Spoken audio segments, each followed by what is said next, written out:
And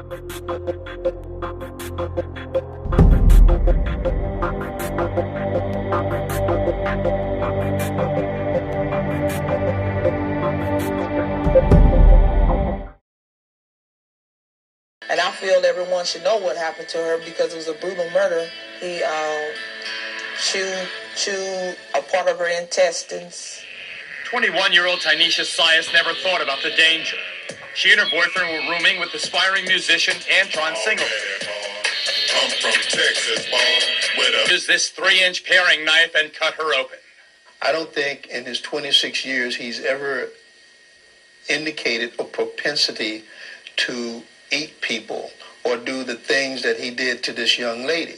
Attorney Los Angeles, the city of second chances, where people come to reinvent themselves, where a kid from East Dallas named Antron Singleton came clutching a dream, a microphone, a rap sheet of ambitions, and a future that should have been written in music.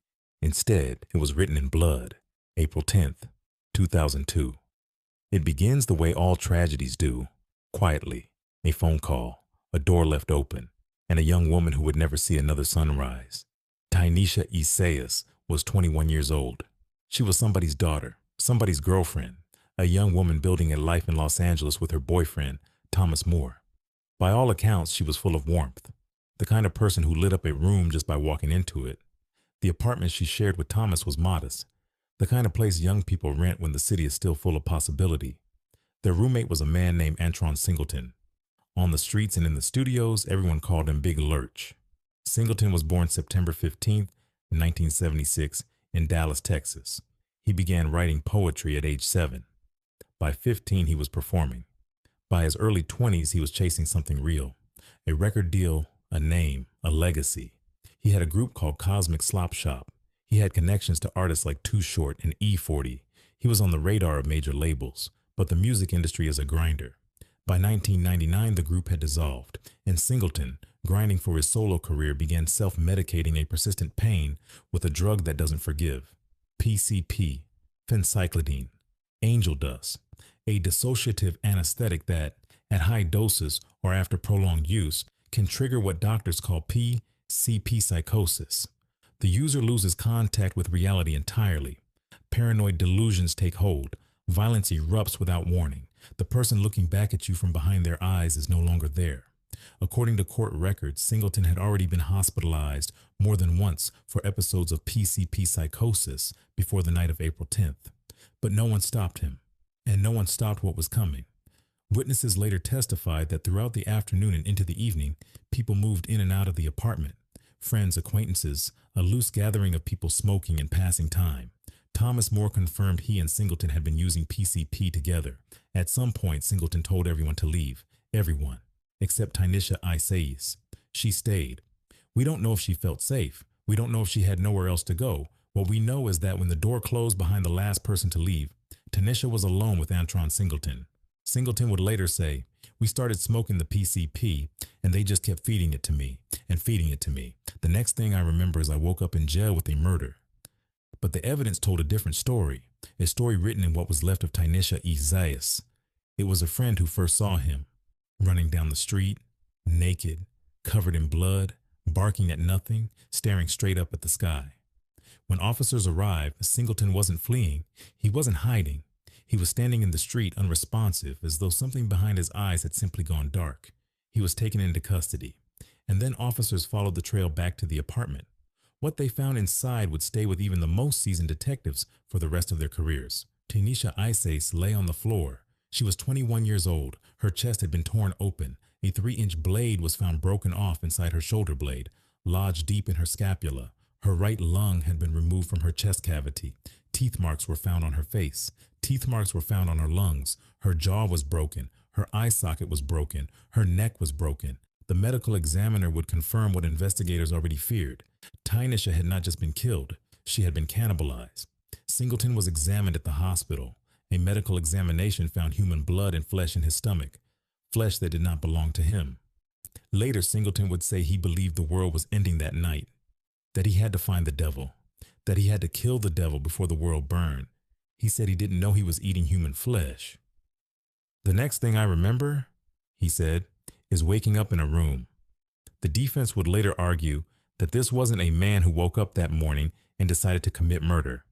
That PCP psychosis is documented, real, and clinically devastating. That Singleton had been hospitalized for it before. That he was, in every clinical sense, out of his mind. The prosecution had a different answer. In the state of California, voluntary drug intoxication cannot be used as the basis for an insanity defense. It doesn't matter what you took. It doesn't matter how much. You made the choice to take that drug. Tynesha Isaias didn't make any choices that night. She was just there. More than a year after Tynesha's death, the trial of Antron Singleton began.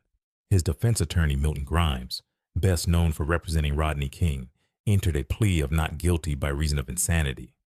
The argument that Singleton's PCP-induced psychosis had rendered him legally incapable of understanding the nature of his actions. The jury deliberated for less than 1 hour.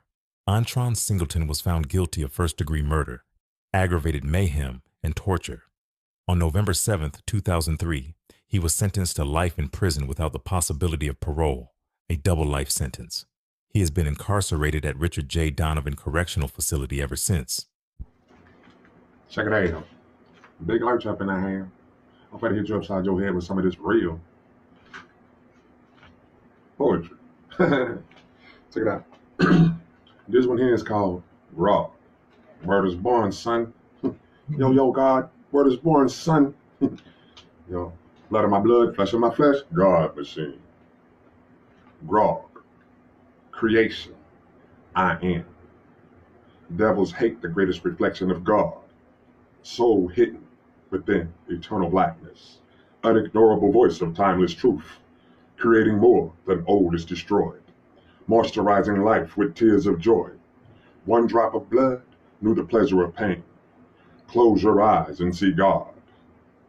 Gaze into space. Become one or feel awed. First words uttered, let there be light. Envious, sensitive, like all isn't night.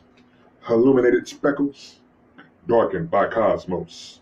Infinite mind, I meditate to congregate with your frequency. Frequently underwhelmed by the light overheating me.